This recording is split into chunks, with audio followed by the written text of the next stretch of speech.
Jangan lupa subscribe.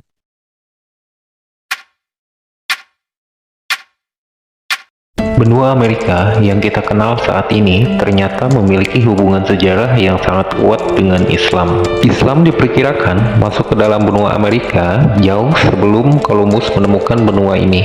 Ada beberapa tulisan yang umumnya bersumber dari sejarawan Islam terkemuka, seperti Al-Mas'udi 871 sampai 957 Masehi dalam bukunya Muruj al-Dazab wa Ma'adin al-Jauhar, yang menyebut bahwa pada masa kekhalifahan Abdullah bin Muhammad 888 sampai 912 Masehi di Andalusia, ada seorang pemuda muslim bernama Kasi bin Said bin Aswad asal Cordoba, memimpin pelayaran dari Delba, Palos pada tahun 889, menyeberangi Samudra Atlantik hingga mencapai daratan yang belum dikenal, dan kemudian pulang kembali dengan membawa harta benda yang menakjubkan. Dalam peneratannya itu, ia sempat kontak dengan penduduk setempat.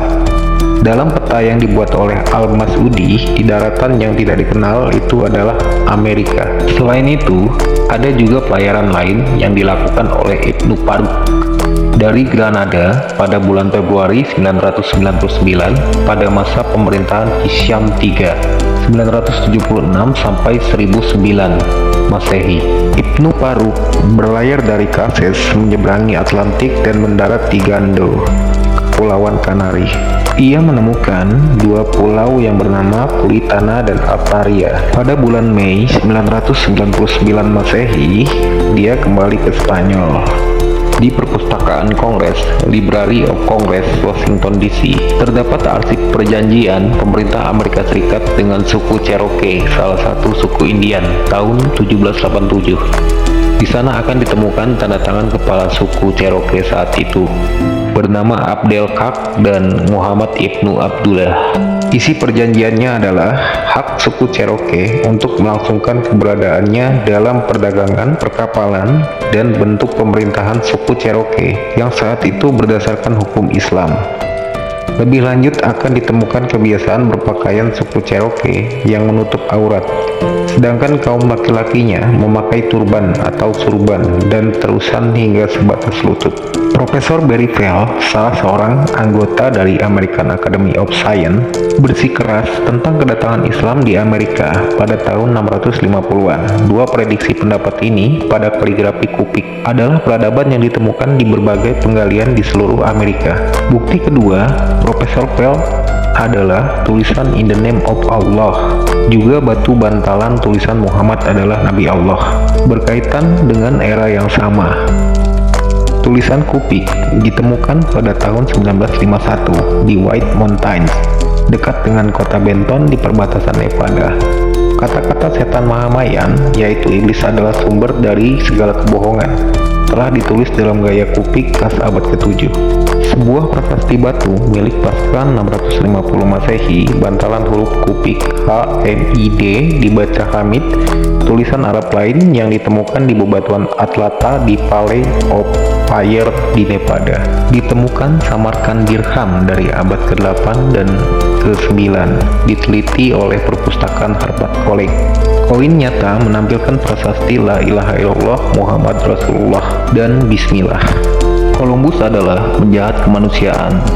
Puluhan juta suku asli Indian musnah olehnya.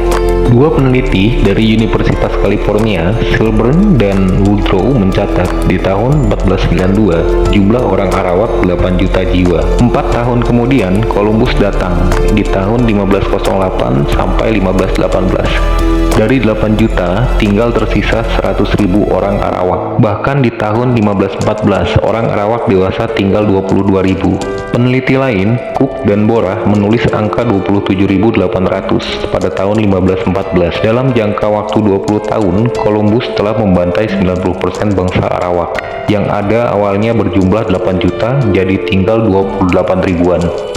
Selama kurang seabad, Columbus di benua baru, sekitar 90 juta penduduk pribumi telah dibunuh secara kejam.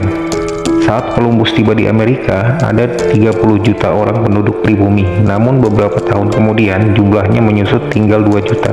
Dalam buku berjudul The Conquest of Paradise, Christopher Columbus and the Columbian Legacy tahun 1991, Kirkpatrick Sale menyatakan ini lebih dari suatu pembantaian biasa. Ini satu pembunuhan besar-besaran yang menghabisi lebih dari 99% penduduk, pemusnah satu generasi. Pemusnahan suku Indian di Amerika ini bukan hanya dilakukan dengan pengejaran dan pembantaian, tapi juga dengan senjata biologi bernama virus cacar.